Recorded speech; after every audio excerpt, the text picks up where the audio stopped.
श्री स्वामी समर्थ. स्वामी महाराज तुमच्या सर्व चांगल्या इच्छा पूर्ण करो ही स्वामींच्या चरणी प्रार्थना करते आणि आजच्या या नवीन व्हिडिओला सुरुवात करते. रथसप्तमी हा सण सूर्यदेवाच्या उपासनेसाठी अत्यंत महत्त्वाचा मानला जातो. या दिवशी सूर्यदेव 7 घोड्यांच्या रथावर आरूढ होऊन प्रकट झाले होते, म्हणून याला सूर्यजयंती असेही म्हणतात. यावर्षी रथसप्तमी उद्या म्हणजेच 25 जानेवारी वार रविवार या दिवशी साजरी केली जाणार आहे. रविवारी रथसप्तमी येणे हे अत्यंत शुभ आणि फलदायी मानले जाते, कारण रविवार हा सूर्यदेवाचाच वार आहे असं म्हणतात. त्यामुळे रथसप्तमी ही 2026 मध्ये 24 जानेवारी 2026 म्हणजे शनिवार मध्यरात्री 12:39 सुरू झालेली आहे आणि सप्तमी तिथीची समाप्ती ही 25 जानेवारी 2026 रविवार रात्री 11:10 संपणार आहे. त्यामुळे उदया तिथीनुसार 25 जानेवारी रोजीच रथसप्तमी ही साजरी केली जाणार आहे. या दिवशी स्नानाचा शुभ मुहूर्त हा पहाटे 5:27 पासून ते सकाळी 7:10 पर्यंत असणार आहे. त्याचबरोबर सूर्योदय वेळ ही सकाळी साधारण 7:13 ला असणार आहे. रथसप्तमीचे महत्त्व जर आपण बघायचे असेल तर धार्मिक मान्यतेनुसार याच दिवशी भगवान सूर्यनारायणाने संपूर्ण जगाला आपला प्रकाश दिला, म्हणून हा त्यांचा जन्मदिवस मानला जातो. या दिवसाला आरोग्य सप्तमी असेही म्हणतात. असे मानले जाते की या दिवशी सूर्यदेवाची उपासना केल्याने शारीरिक व्याधी दूर होतात आणि उत्तम आरोग्य लाभते. महाराष्ट्रात मकर संक्रांतीला सुरू झालेले हळदी कुंकवाचे कार्यक्रम रथसप्तमीच्या दिवशी संपतात. हा दिवस हिवाळा संपून उन्हाळ्याच्या आगमनाचे आणि उतरण्याचे प्रतीक मानले जाते. जेव्हा रथसप्तमी रविवारी येते तेव्हा तिला भानुसप्तमी असेही म्हटले जाते, कारण ज्योतिषशास्त्रात सूर्याला ग्रहांचा राजा मानले जाते आणि रविवार हा त्याचा स्वतःचा वार आहे. त्यामुळे या दिवशी केलेली सूर्योपासना, आदित्य हृदय स्तोत्राचे पठण आणि धनधर्म केल्याने 1000 पटीने जास्त पुण्य मिळते अशी भाविकांची श्रद्धा आहे. गंगेत किंवा पवित्र नदीत स्नान करण्याचे महत्त्व या दिवशी आहे. त्यामुळे शक्य जर असेल तर गंगेत स्नान करावे, नसेल शक्य तर पाण्यामध्ये गंगाजल टाकून स्नान करावे. अंगणात गोवऱ्या पेटून त्यावर मातीच्या भांड्यात दूध उकळून ते सूर्यदेवाला अर्पण करण्याची परंपरा असते. त्याचबरोबर अंगणात सूर्याच्या रथाची रांगोळी काढण्याचे देखील महत्त्व आहे. तर आजच्या या व्हिडिओमध्ये आपण रथसप्तमी संदर्भात संपूर्ण माहिती जाणून घेणार आहोत. त्याचबरोबर या दिवशी आपण रथाची पूजा करत असतो, तर रथसप्तमीच्या दिवशी चुकून या 2 तासाच्या राहू काळात आपल्याला पूजा जी आहे तर ती करायची नाही. तर हा 2 तासाचा राहू काळ कधी आहे, पूजेचा शुभ मुहूर्त कोणता आहे, याबद्दलची संपूर्ण माहिती आपण जाणून घेणार आहोत. त्याचबरोबर या दिवशी काय करावे, काय करू नये याबद्दलची माहिती जर जाणून घ्यायची आहे तर व्हिडिओला लाईक, शेअर, सबस्क्राईब नक्की करा आणि कमेंटमध्ये ओम सूर्याय नमः लिहायला विसरू नका, जेणेकरून सूर्यदेवाची तुमच्या कुटुंबावर, मुलांवरती अगदी भरभरून अशी कृपा होईल. व्हिडिओ जर आवडला तर आपल्या मित्रपरिवाराबरोबर नक्की शेअर करायला विसरू नका. रथसप्तमीच्या दिवशी चुका देखील आपल्याला टाळायच्या आहेत, तर त्या चुका कोणत्याही आपण बघणार आहोत.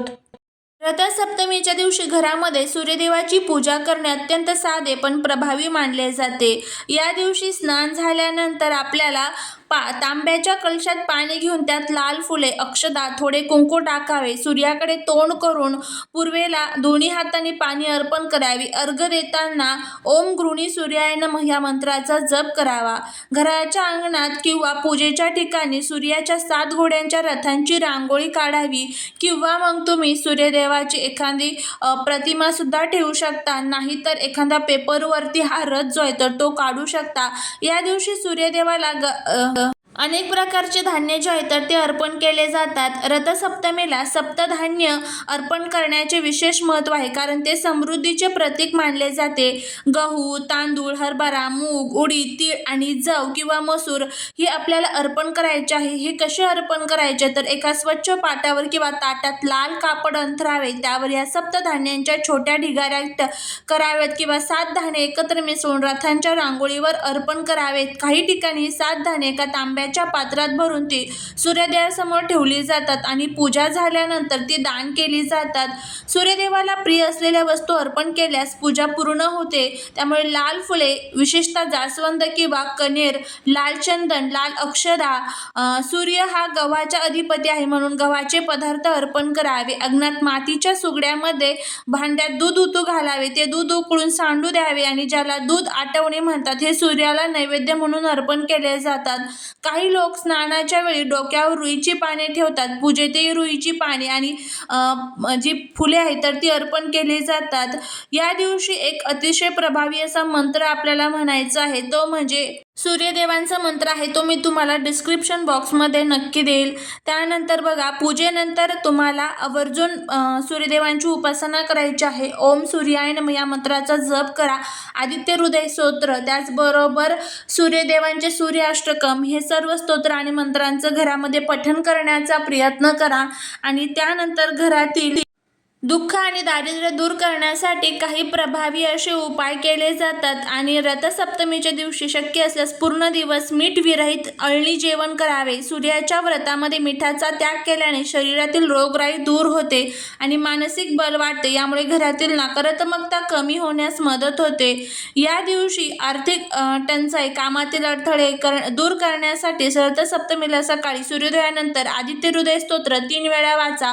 प्रभू रामचंद्रांनी रावण विजयासाठी या स्तोत्रांचा वापर केला होता. यामुळे शत्रुबाधा आणि दारिद्र्य नष्ट होते. या दिवशी गहू आणि गुळाचे दान करणे सर्वात श्रेष्ठ मानले जाते, जे तुम्ही गरजवंतांना किंवा ब्राह्मणांना दान करू शकता.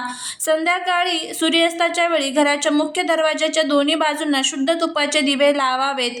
तसेच घराच्या अंगणात जिथे सूर्याचा प्रकाश पडतो तिथे तुळशीजवळ दिवा लावून सूर्यदेवाला सुख शांतीसाठी प्रार्थना करा. घरात सतत पैशांची चणचण भासत असेल तर रथसप्तमीच्या दिवशी एका तांब्याचे नाणे किंवा तांब्याचा छोटा तुकडा घेऊन तो पूजास्थानी ठेवावा. त्याची पूजा करून ते आपल्या तिजोरीत किंवा पैशांच्या पाकिटात ठेवावे.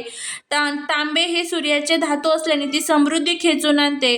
असे मानले जाते की रथसप्तमीला डोक्यावर किंवा खांद्यावर 7 रुईची पाने ठेवून स्नान केल्याने 7 जन्माची पापे धुवून निघतात आणि दुर्दैवाचा नाश होतो. पाने ठेवताना नमोस्तु सूर्यदेवाय असा जप करावा.